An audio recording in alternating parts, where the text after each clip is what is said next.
우리는 지난 시간에 이어서 이제 복음을 왜 전해야 되나요? 라고 하는 그런 주제를 가지고서 이제 두 번째 하나님의 말씀을 나누도록 하겠습니다. 왜 복음을 전해야 될까?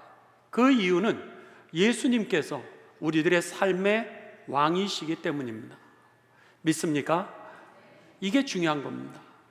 예수님이 우리들의 삶의 왕이라고 하는 얘기는 우리들의 삶을 그분이 다스린다라고 하는 그런 표현입니다.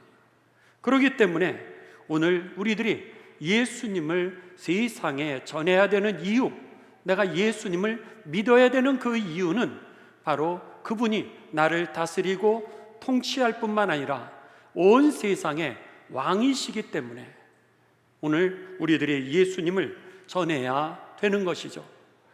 오늘 본문 말씀 로마서 1장 16절의 말씀은 바울의 아주 위대한 신앙 고백의 내용입니다. 우리가 왜 복음을 전해야 되는지 그 이유에 대해서 아주 정확하고 간략하게 이제 요약을 해주고 있는 기독교 핵심의 그 내용입니다. 그런 면에 있어서 이 로마서 1장 16절은 여러분들이 암송하실 필요가 있습니다. 그래서 우리가 이것을 좀 암송하실 텐데 두 번을 우리 같이 읽고 여러분 함께 암송을 해가도록 하겠습니다. 내가 복음을 부끄러워하지 아니하는데 이 복음이 왜 부끄러워하지 않느냐면 모든 믿는 자에게 구원을 주시는 하나님의 능력이기 때문에 왕이라고 하는 표현이 바로 모든 사람을 구원하신다 라고 하는 그런 표현입니다. 다스리신다 라고 하는 표현이 바로 모든 믿는 사람을 구원해 주신다라고 하는 이 표현인 겁니다. 그래서 내가 복음을 부끄러워하지 아니하노니 이 복음은 모든 믿는 자에게 구원을 주시는 하나님의 능력이기 때문에 오늘 우리가 이 예수님을 전해야 되는 이유, 믿는 이유를 바울이 이렇게 한 줄로 그냥 한 문장으로 이렇게 만들어 놨던 겁니다. 먼저는 유대인에게요 헬라인에게로다. 모든 사람이라고 하는 표현입니다. 자, 두 번을 우리 같이 읽어가면서 함께 암송해 갑니다. 시작. 내가 복음을 부끄러워하지 아니하노니 이 복음은 모든 믿는 자에게 구원을 주시는 하나님의 능력이 됨이라. 먼저는 유대인에게요 그리고 헬라인에게로다. 두 번, 한 번 더 시작. 내가 복음을 부끄러워하지 아니하노니 이 복음은 모든 믿는 자에게 구원을 주시는 하나님의 능력이 됨이라. 먼저는 유대인에게요 그리고 헬라인에게로다. 아멘. 로마서는 여러분 16장으로 되어 있습니다. 바울이 이 복음에 대해서 핵심적으로 이렇게 집약시켜 놓았던 이 로마서는 16장까지 되어 있는데 구조는 아주 간단합니다. 1장부터 12장까지는 복음이 무엇인가 라고 하는 것에 대해서 요약을 하고 있고요.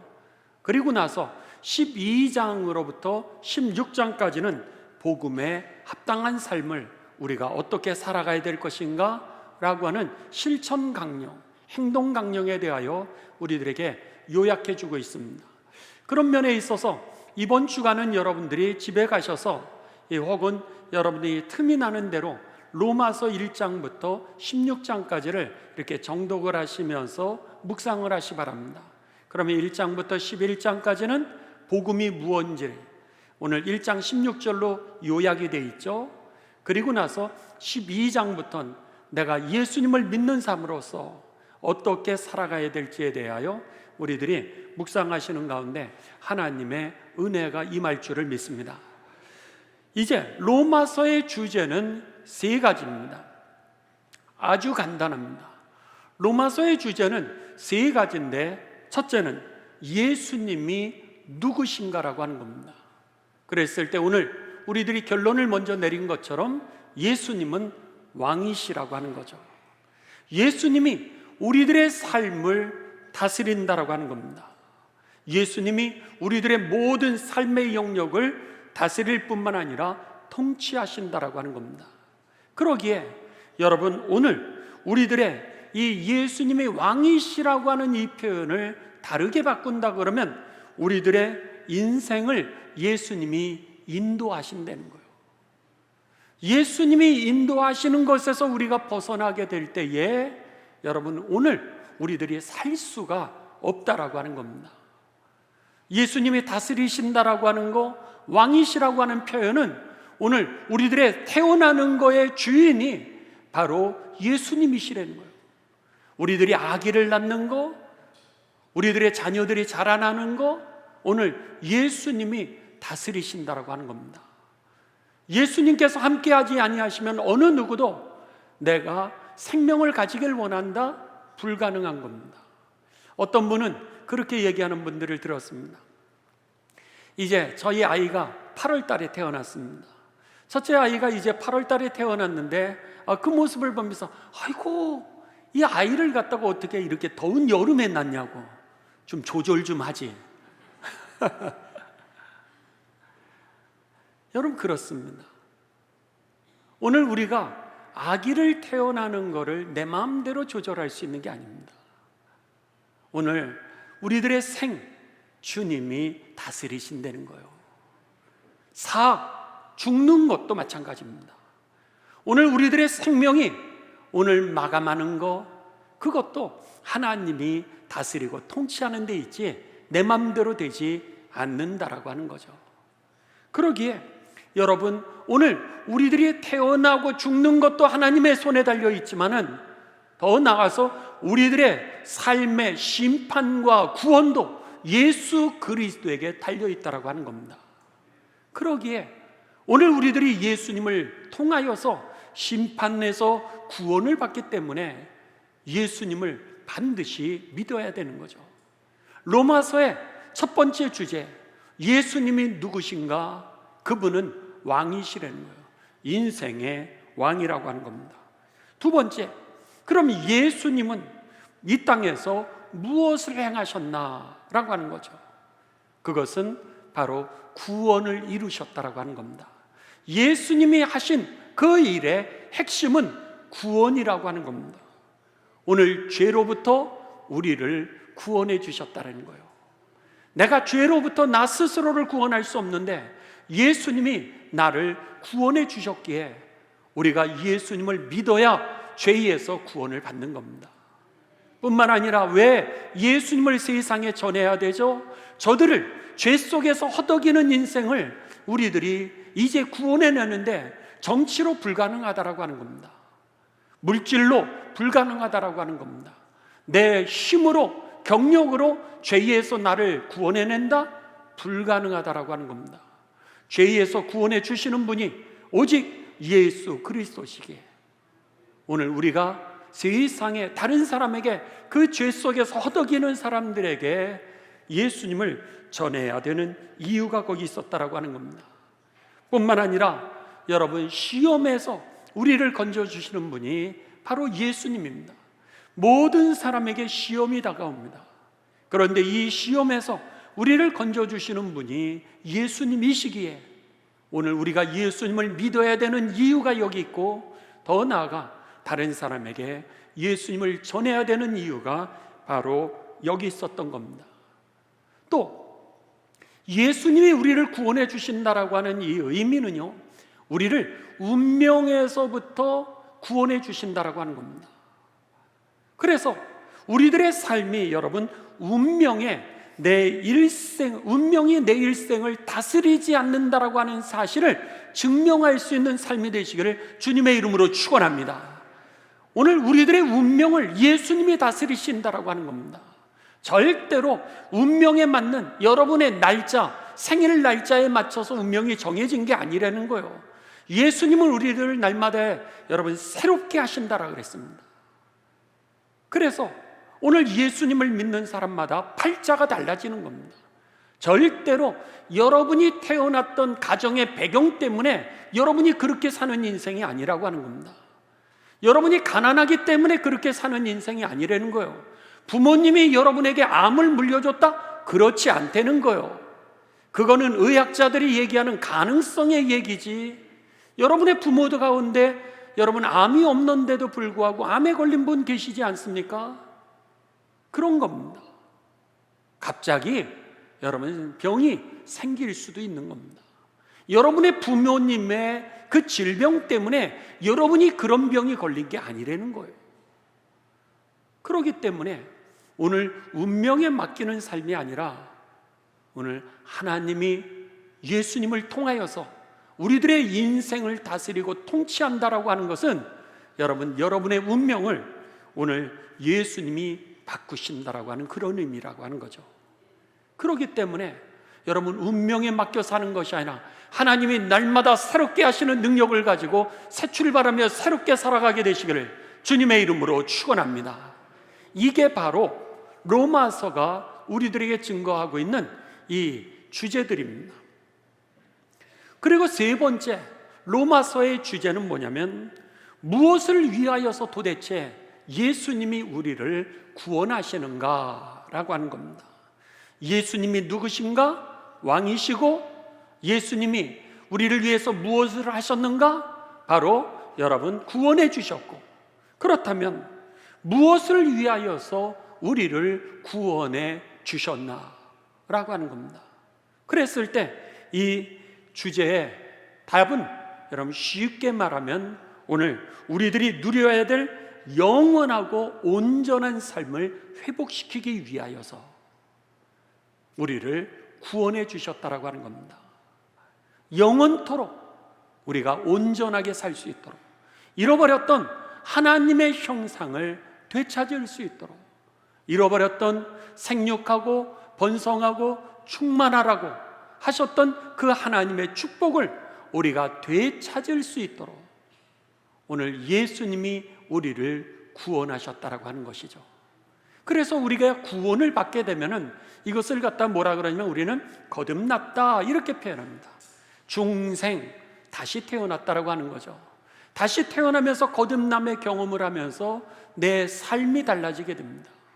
생각이 달라지게 되고 마음이 달라지게 되고 성품이 달라지게 되고 여러분 세상에 구속되지 않는 그런 자유하고 해방된 하나님의 자녀로 우리들이 살아가는 이유는 바로 구원이 임하게 되면서 잃어버렸던 하나님의 형상이 되찾아지게 되고 온전한 삶이 회복되면서 우리들의 인생이 달라지기를 시작했다라고 하는 겁니다.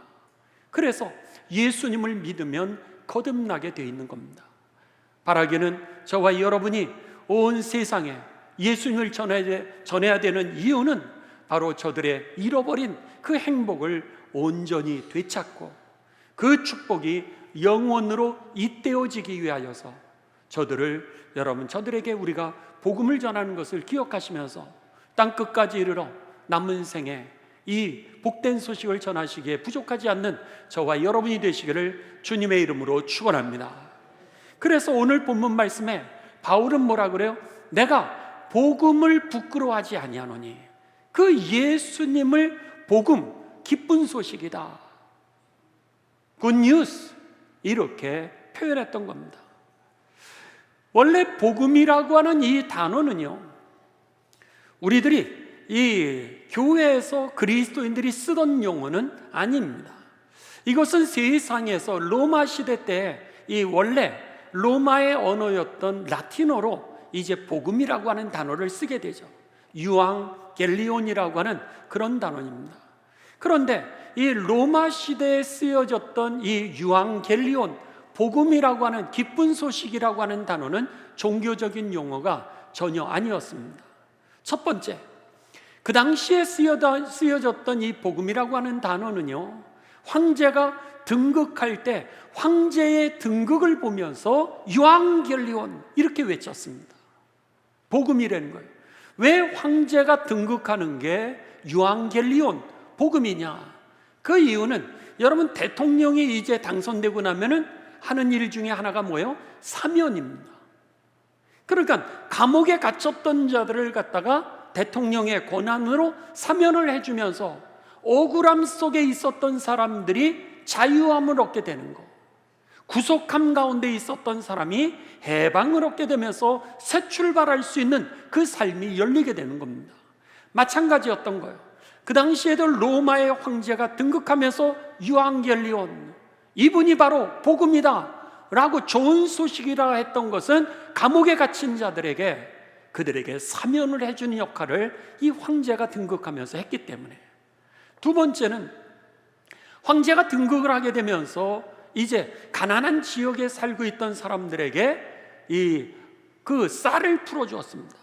그래서 그들에게 음식, 식량을 공급하면서 그 황제가 등극하면서 그들에게 배불리 먹게 했던 겁니다. 그랬더니 가난했던 사람들이, 또 가난한 지역에 있었던 사람들이 황제가 등극하거든요. 이야, 유앙겔리온, 이제는 잘 먹게 되었구나 라고 하면서 이제 저들이 황제의 등극을 복음이라고 이렇게 표현했던 겁니다. 그 유학생 때 유학생 법칙 중에 하나는 뭐냐면, 여러분, 유학생 때는 아껴서 먹잖아요. 다 사서 먹어야 되니까 아껴서 먹는데, 어느 날 교회에서 이제 유학생들에게 식사를 갖다가 이렇게 1년에 2번 내지 3번을 갖다가 그분들이 음식을 교우들하고 맛있게 해다 줍니다. 불고기 파티하고 갈비 파티하는 날에 한국 학생들 다 모이려는 거예요. 그날은 유앙겔리온입니다. 그냥 복음의 소리를 듣고 나서 유학생의 철제 법칙, 있을 때 많이 먹어둬라 그런 거예요. 그러니까는 저희는 결혼해서 미국을 갔기 때문에 그나마라도 가족들이 식사를 했지만, 싱글들로 혼자 온 형제나 자매들은 이제 막 공부를 하다 보면 먹기도 귀찮고 또 만들어 먹기도 귀찮으니까 그냥 건성건성 먹는 거예요. 근데 그날은 갈비 파티를 하니까 막 그냥 복음이라고 생각해가지고 화장실에 들락달락 하면서도 먹는 거예요. 이게 바로 복음인 것처럼 로마의 황제가 등극을 하게 되면서 가난한 사람들에게 식량을 나눠주거든요. 그 파티를 하게 되니까 그 사람들이 유앙겔리온이라고 복음이라 그렇게 외쳤던 겁니다. 그 다음에 세 번째는 더 나아가서 이들이 언제 이제 이 복음이다 이렇게 외쳤냐면, 전쟁에 나가게 됩니다. 그 당시에 전쟁은 여러분 지게 되면 다 노예로 가는 거예요. 그러니까 다 노예가 되든지 이기면 전리품을 얻어와서 부자가 되든지 둘 중에 하나 아니겠습니까? 그러니까 전쟁을 하게 되면 남자들이 다 나가서 전쟁을 하고, 그리고 나서 기별이 올 거를 기다리는 겁니다. 그럴 때 멀리서 이제 말을 타고 막 달려오는 거예요.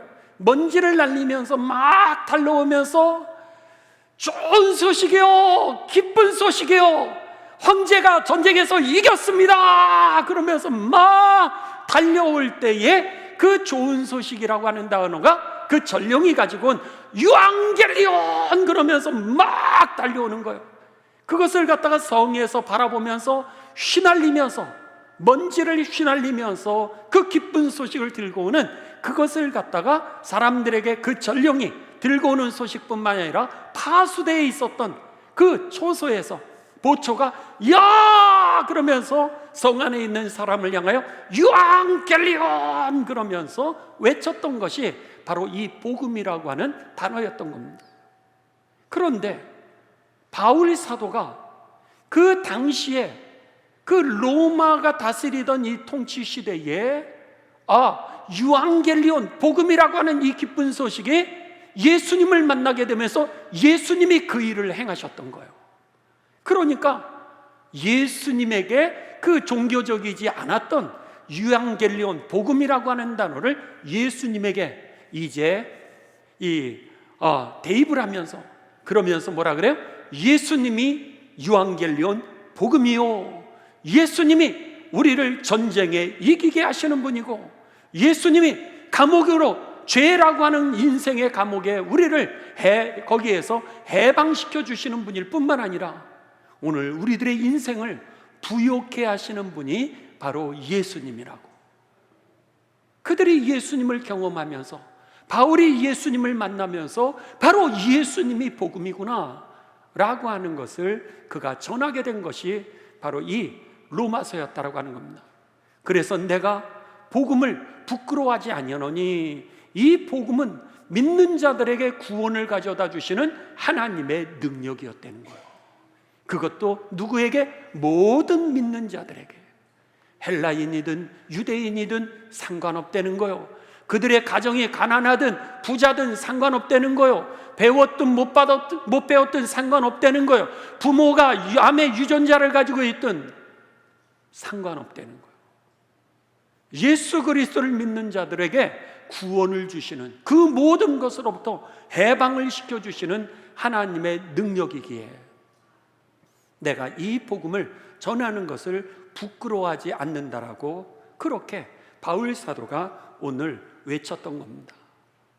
여러분, 지난주에 우리가 왜 예수님을 우리가 믿어야 되나, 왜 복음을 전해야 되냐, 예수님이 우리의 삶을 풍성하게 하기 때문에.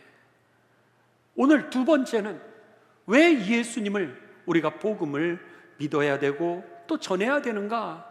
그 이유는 예수님이 왕이시기 때문에. 아멘이시죠? 오늘 이 바울은 이 로마서를 통하여 우리들에게 이 메시지를 아주 확실하게 전해줬다라고 하는 겁니다. 한번 여러분 예수님의 생애를 보시기 바랍니다. 예수님의 생애가 이제 마태복음에 여러분 잘 나와 있습니다. 그런데 그 중에 대표적인 사건 중에 하나는 예수님도 시험을 받으셨다라고 하는 사건입니다. 마태복음 4장에 보면은 이제 예수님께서 4장 1절부터 11절에 보면 시험을 받으시게 됩니다. 그랬을 때 사탄이 이 예수님을 시험하게 되죠. 3절에 보시면은 이 시험하는 자가 예수께 나와 이르되, 여기 시험하는 자는 사탄입니다. 우리들을 시험하는 건 사람이 아닙니다. 여러분을 시험하는 것은 바로 사탄이 여러분을 시험하는 겁니다. 시험하러 이 사탄이 예수님에게 옵니다. 그러면서 뭐라 그러면, 네가 만일 하나님의 아들이거든 명령하여 이 돌들을 떡덩이가 되게 해라. 지금 40일 동안 금식 기도를 하셨습니다. 40일 동안 금식 기도를 하셨는데 지금 사탄이 여러분 40일 금식 기도했으면 성령이 얼마나 충만하겠습니까? 막 안진뱅이 이 손만 얹어도 나을 정도의 그 영역이 어쩌면 예수님에게 있었을 겁니다. 그런데 여러분 40일 동안 기도하면서 영역은 있었는지 모르지만 배는 어때요? 배는 고픈 겁니다. 그럼 사탄은 그 인간의 약점을 알고 있는 거예요. 충만한 것을 가지고서 시험을 했던 것이 아니라 오히려 우리가 가지고 있는 약점을 가지고서 파고들었던 겁니다. 예수님에게 첫 번째 시험이 뭐였냐면 약점이었던 거예요. 그래서는 예수님에게 너 배고프지? 배고프니까 먹어야 되잖아. 그러면서 여기 있는 돌들 너 떡덩이가 되어서 그걸 변화시켜서 먹으면 되잖아. 너가 하나님의 아들인데. 그러면서 예수님에게 이 먹을 걸 가지고서 시험하게 됩니다. 여러분, 교회에서도 이 먹을 것 때문에 시험 드는 사람 얼마나 많은지 모릅니다. 나도 저걸 먹고 싶은데 저 사람이 꼭 그걸 먹는 거예요. 주지 않으면 서운한 겁니다. 교회에서 여러분 이렇게 이 떡을 여러분 나가실 때 우리가 이제 사랑의 떡을 나누시잖아요. 그러면은 여러분 꼭 받아가시기 바랍니다. 안 받아가면 집에 가셔서 여러분 시험이 옵니다. 왜냐하면 이렇게 가운데 나가다 보면 가운데선 주는데 옆으로 이렇게 나가시다 보면은 때로는 여러분 못 볼 때도 있잖아요. 알아서 주겠지 그랬는데 안 주게 되면은 거기서 서운한 거예요. 악수할 때 여러분 악수 꼭 하고 가시 바랍니다. 안 하고 가면 목사님이 나만 차별하나 이런 생각이 드는 거예요. 별거 아닌데 그런 생각이 드는 거죠. 즉 예수님 40일 동안 이제 여러분 금식을 하신 겁니다. 영역은 충만했는지 모르지만은 예수님도 시장하셨을 거 아니겠어요? 근데 거기를 파고드는 겁니다. 그러니 너 얼마나 배고파? 그냥 한번 이거 돌을 떡으로 만들어서 먹어, 기운내, 이러면서 예수님을 시험했던 겁니다. 근데 예수님이 그 사탄의 시험을 물리치시죠. 4절 예수께서 대답하여 이르시되 기록되었으되 사람이 떡으로만 사는 게 아니야. 떡으로만 사는 게 아니야. 하나님의 입으로부터 나오는 모든 말씀으로 살아, 이렇게 말씀하시면서 이 사탄을 물리치게 됩니다. 여러분, 예수님이 시험을 물리치시는 거예요. 오늘 우리들에게도 육체적이고 물질적인 영역에 있어서 시험이 얼마든지 옵니다. 가난해도 시험이 오고요, 여러분이 병이 걸려도 시험이 오게 됩니다. 여러분이 원하는 것을 하지 못했을 때에도 시험이 온다라고 하는 겁니다. 얼마든지 사탄은 여러분에 대해서 시험하는 존재라고 하는 것을 기억하시기 바랍니다. 그런데 내 힘으로 이기기가 어려워요. 예수님이 이기게 하시는 겁니다. 왜? 예수님도 그런 물질적인 영역에서 시험을 받아봤기 때문에, 육체적인 영역에서 시험을 받아봤기 때문에 그 시험을 이기는 길을 예수님이 아시는 겁니다. 그래서 예수님 앞에 나오는 자들이 시험을 이기는 거예요. 두 번째입니다. 사탄이 이제 이 시험을 그냥 이 시험에 넘어지지 않으니까 그냥 끝나면 좋을 텐데 또 하는 겁니다. 또 와서 이번에는 5절에 이에 마귀가 예수를 거룩한 성으로 데려다가 성전 꼭대기에 세우고 이르되 네가 만일 하나님의 아들이거든 뛰어내리라. 기록하였으되 그가 너를 위하여 사자들을 여기에 사자는 천사입니다. 천사들을 명령해서 하나님이 너를 손으로 받들어 발이 돌에 부딪히지 않게 하시지 않겠느냐. 이렇게 이제 예수님에게 자존심을 걸도록 합니다. 네가 하나님의 아들이야? 그럼 한번 뛰어내려봐. 하나님이 너를 갖다가 이제 천사들을 동원해가지고 발이 땅에 돌에 부딪히지 않도록 너를 보호해 주지 않겠어? 그러니 한번 뛰어내려봐. 이렇게 얘기를 하는 겁니다. 여러분의 자존심을 이제 사탄이 건드리는 겁니다. 남편이 건드릴 수도 있고요, 아내가 건드릴 수도 있고, 직장의 상사가 건드릴 수도 있고, 직장에 여러분들의 이제 후임이 여러분들을 갖다가, 아니면 동료들이 여러분들을 얼마든지 자존심 상하도록 할 수 있다라고 하는 겁니다. 그때에 우리가 시험이 든다라고 하는 거죠. 이 자존심의 문제가 걸리면은 그 다음에는요, 인격을 걸게 됩니다. 제가요, 이 군목을 하면서 이런 경험이 있었습니다. 이 형제들 중에서 저는 목사니까 군에는 신부님도 계시고 스님도 계시잖아요. 목사도 있습니다. 그러니까는 이제 장병들 가운데는 각각의 종교를 가지고 있는 형제들이 있습니다. 그러니까 그 형제한테 종교가 뭐예요? 불교예요. 이렇게 얘기를 하잖아요. 그러면 그 다음부터는 그 형제는 절대로 교회 오지 않습니다. 왜? 내 입으로 불교라고 얘기를 했으니까 그게 자존심하고 인격을 거기다 거는 거예요. 절대로 교회 안 옵니다. 그러니까는 가서 어떻게 물어보냐면, 제가 밤에 이제 초소에 가서 커피도 나누고 그 다음에 초코파이도 나누고 이러면서 이렇게 가면 이제 보초가 서 있지 않습니까? 밤이니까 잘 모르는데 목사는 그래도 잘 압니다. 그래서는 목사님이십니까? 이래요. 목사님이십니까? 그러면 제가 목사야. 그러면서 힘들지? 그리고 힘내. 제가 이제 그렇게 얘기를 합니다. 그러면서 이렇게 보초를 딱 쓰고 있잖아요. 총을 들고 이 보초를 쓰고 있는데 제가 초코파이를 꺼내가지고 그 형제의 주머니에다가 이렇게 넣어주게 됩니다.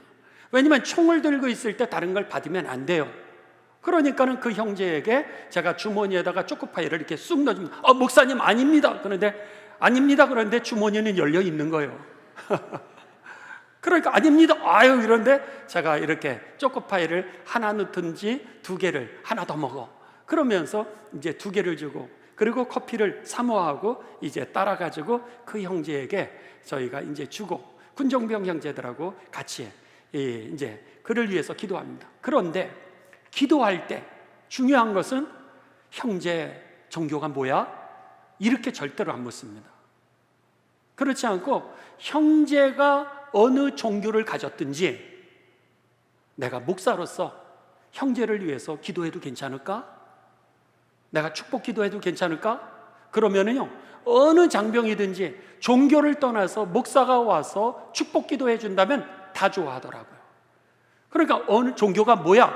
이렇게만 말하면 불교입니다. 이러면은 저하고 그냥 더 이상 접근하기가 어려운데, 종교에 상관없이 내가 목사로서 형제를 위해서 축복 기도해도 될까? 그러면 좋습니다. 그래요. 제가 그래서 그 형제를 끌어안고 그리고 형제를 위해서 기도합니다. 하나님, 누구누구 이 명찰이 있으니까 누구누구 형제 하나님 축복해 주옵소서. 군 생활하면서 그의 부족한 것들이 채워지게 하여 주시옵고, 이왕이면 군에 억지로 끌려왔다 할지라도 허송세월 되지 않고 먼 미래를 위해서 그에게 하나님이 준비시켜 주시는 축복된 시간으로 바꾸어 달라고. 그리고 이 밤에 별을 보면서, 깜깜한 별을 보면서 오늘 자신의 삶을 돌아보는 것이 아니라 하나님, 가족들을 위해서 기도하는 시간이 되게 하시고, 또 가족들이 기도하는 그 모습이 하나님 보여지게 하여 주셔서 이 깜깜한 밤에 내 삶이 아니라 축복의 도구가 되고 먼 미래를 향하여서 전진해 나가는 거룩한 밤이 되게 해달라고 예수님의 이름으로 기도드렸습니다. 아멘. 그러고 제가 간단하게 기도합니다. 그러면은요, 불자도 아멘 하더라고요. 불자도 아멘해요. 그렇게 하고 나서 밤에 끌어안고 초코파이 먹고 그리고 커피 한 잔 마시고 나면 주일날 교회에 와서 앉아 있는 거예요. 할렐루야죠. 그런 겁니다. 오늘 우리들의 삶 속에 자존심이라고 하는 것을 걸게 되면 시험에 빠지는 거예요. 단순한 자존심과 감정의 문제가 아니라 인격을 걸기 때문에 그 다음부터는 극으로 가는 겁니다. 그런데 그 자존심의 시험의 문제를 누가 다스리게 하자면 바로 예수 그리스도가 다스리시는 거예요. 나 스스로는 이것을 이길 수 있는 힘이 없는데 예수님이 그것을 다스려 주니까 오늘 우리가 승리하게 되는 거죠. 오늘 예수님에게 이제 너가 하나님의 아들이면 한번 뛰어내려 봐. 천사를 동원해서 하나님이 너를 갖다가 다치지 않게 할 텐데, 자존심을 거는 겁니다. 그랬을 때 예수님이 7절에 이렇게, 마태복음 4장 7절에 말씀하십니다. 예수께서 이르시되 또 기록되었으되 주 너의 하나님을 시험하지 마. 이렇게 말씀하시면서 이 사탄을 물리치시게 되죠. 사탄이 끈질깁니다. 그럼에도 불구하고 이제 물러갔다가 또 오는 거예요. 여러분, 우리들의 일생 동안에 이 사탄이 끊임없이 반복해서 우리들에게 다가와 우리들을 무너뜨리려고 한다고 하는 사실을 여러분 늘 깨어서 우리가 기억해야 됩니다. 그래서 바울 사도는 뭐라 그러냐면 늘 깨어 근신해라, 조심해라 그렇게 합니다. Be careful. 왜냐하면 언제든지 사단은 또 오고 또 오기 때문에, 그렇기 때문에 우리들로 하여금 늘 하나님의 전신갑주를 입으라고 그렇게 말씀을 했던 것이죠. 이기는 방법이 거기에 있었기 때문인 것입니다. 세 번째로 이제 마귀가 또 찾아옵니다. 그러면서 8절에 마귀가 또 그를 데리고 지극히 높은 산으로 가서 천하만국과 그 영광을 보여 이르되 만일 내게 엎드려 절해봐라. 그러면 내가 이것을 너에게 다 주리라. 천하만국을 갖다가 다 너에게 주리라. 이게 뭐예요? 권력, 파워에 대한 여러분 그런 시험입니다. 모든 사람이 시험에 걸리는 것 중에 하나는 뭐냐면 파워의 문제입니다. 파워의 문제라고 하는 것은 내가 나로 인정을 받느냐 이 문제였던 거예요. 저 사람이 나를 알아볼까? 이런 문제죠. 여러분이 교회 처음 오셨을 때에 저 사람들이 나를 알아볼까? 이 문제입니다. 여러분이 어느 좌석에 앉을 때에 가운데 좌석에 앉게 하냐? 아니, 사진을 찍을 때도, 쉽게 얘기하면 사진을 찍을 때도 나를 갖다가 가운데로 부르냐 안 부르냐, 이게 파워의 문제였던 겁니다. 아무것도 아닌 것 같은데 이게 권력의 문제요, 이게 파워의 문제였던 거예요. 음식을 줄 때 나를 갖다가 먼저 주냐 안 주냐, 식당에 갔을 때 편한 좌석을 나를 주냐 구석에 나를 안 주냐, 이런 게 파워의 문제였던 겁니다. 이 파워의 문제에 사탄이 들어와서 오늘 우리들을 넘어뜨리는 거죠. 그러기에 예수님이 뭐라 그러세요? 높은 자리에 앉지 말라는 거예요. 끝자리에 앉으라는 거예요. 그러면 이 시험에서 자유케 될 줄을 믿습니다. 맛있는 거 먼저 잡수시지 말고 다른 사람 먼저 주고, 그리고 끝에서부터 잡수실 생각을 하시면 여러분 행복할 수 있습니다. 그리고 어느 자리든지 여러분이 먼저 좁은 자리, 구속된 자리에 여러분이 그 자리 가시면 됩니다. 그러면 해방되게 됩니다, 이 시험에서. 그런데 우리들은 늘 나를 알아보나? 나를 인정해 주나? 나를 칭찬해 주나? 여기에 파워의 문제가 있다 보니까 여기서부터 시험이 오고 그리고 나서 무너지게 되는 거죠. 예수님이 그 시험에 지금 이제 사탄이 그 그물을 놨던 겁니다. 10절, 이에 예수께서 말씀하시되 사탄아 물러가라, 한 방에 물리쳤다라고 하는 거죠. 낮은 자리, 여러분 베푸는 자리, 섬기는 자리가 저와 여러분의 자리가 되셔서 사탄아 물러가라, 이 선포가 저와 여러분의 선포가 되시길 주님의 이름으로 축원합니다. 예수님이 우리의 왕이시기 때문에, 예수님이 다스리시기 때문에 우리가 예수님께 나아가지 아니하고서는 이 사탄의 시험을 이길 수가 없다라고 하는 겁니다. 여러분, 오늘 말씀을 정리합니다. 최근에 길을 가다가 묻지마 흉기 난동 사건이 계속해서 일어나고 있습니다. 얼마나 우리가 사회에서 불안한 사회를 살아가는지 모릅니다. 어떤 사람은 그거로 인하여 생명도 잃었고요, 많은 사람들이 중태에 빠져 있기도 합니다. 오늘 우리들의 사회를 바라보면서 여러분들은 어떤 생각을 하십니까? 그랬는데 그 중에 한 명이 피의자, 그 범행을 저질렀던 사람이 이런 얘기를 했습니다. 나는 사이코패스야, 그런 거예요. 나는 사이코패스라는 거예요. 그 사람은 사이코패스가 아니죠. 자기 스스로 사이코패스인지를 아는 사람이면 사이코패스가 아니라는 거예요. 그런데 그렇게 얘기하고 나서 그의 진술에 이렇게 얘기를 했습니다. 학창시절 안 좋은 기억이 떠올라 범행을 저질렀다고. 옛날에 학창시절에 여러분 안 좋은 기억 없는 사람이 누가 있습니까? 여러분이 직장 생활에 있어서 안 좋은 기억 안 가진 사람이 누가 있습니까? 여러분의 가정 생활에서 어려운 문제를 겪지 않았던 사람이 누가 있습니까? 여러분의 자녀에 대해서, 여러분의 부모에 대해서, 여러분의 직장의 선배와 상사와 아니면 동료에 대해서 세상 어느 곳에서 안 좋은 기억을 가지지 않은 사람이 누가 있겠냐는 거예요. 안 좋은 기억을 가진 사람들마다 여러분 그렇게 흉기로 난동을 하는 게 합리화될 수 있는 겁니까? 그런데 중요한 것은 오늘 우리들의 분노, 우리들의 상처를 사람들이 다스리고 통제하지를 못하고 있다고 하는 겁니다. 이 문제를 어떻게 해결할 수 있겠냐는 거예요. 그 사람의 문제가 아니라 여러분도 상처를 가지고 있습니다. 그 생각을 하면 기분이 나빠지고요, 그 생각을 하면 분노가 치밀기도 하고요, 그 생각이 나면 죽고 싶은 사람도 있을 겁니다. 그때마다 죽이고 그때마다 자살하겠습니까? 어떻게 이 문제 해결할 수 있을까요? 여러분, 우리에게 해답이 있는 게 아닙니다. 내가 나를 다스리지 못하기 때문에 우리가 그 안에 갇혀서 여러분 좌절하고 절망하고 그 상처 때문에 우리가 괴로워하고 분노 속에 살아가고 있는 겁니다. 여러분, 그 문제 누가 다스릴 수 있느냐? 오직 예수 그리스도.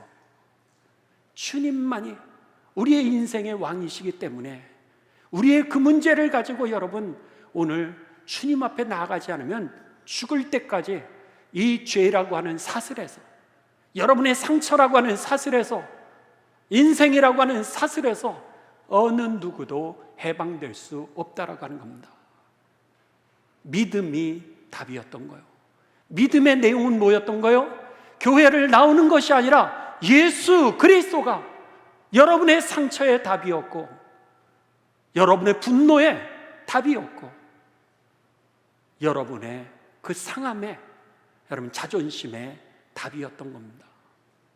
오늘 그러기에 왜 우리가 복음을 믿어야 되나요? 왜 우리가 복음을 전해야 되나요? 예수님이 왕이시고 예수님이 다스려야 되기 때문에, 예수님이 치유하시고 예수님이 자유케 하시고 예수님이 해방시켜 주셔야 되기 때문에, 오늘 여러분 이 메시지가 저와 여러분에게 들리셔서 오늘 내가 예수님을 믿는 이유, 구원과 그리고 영원한 온전한 삶을 위하여서 반드시 예수님이 필요하니까 내가 예수님을 믿는다라고 하는 거 여러분 확신하시고요. 더 나아가 왜 예수님을 전해야 되는가? 상한 이 땅 치유할 수 있는 길이기 때문에, 상한 이 땅 잃어버리는 하나님의 나라를 되찾는 길이기에, 저들의 가정이 살아나는 길이기에, 저들이 용서하며 살 수 있는 길이기에 오늘 예수님을 전해야 되는 그 이유를 분명히 하셔서 우리가 일생 살아가면서 여러분 허송세월 살지 마시고 구원하며 치유하며 살아가시는 복의 근원이 되시기를 주님의 이름으로 축원합니다.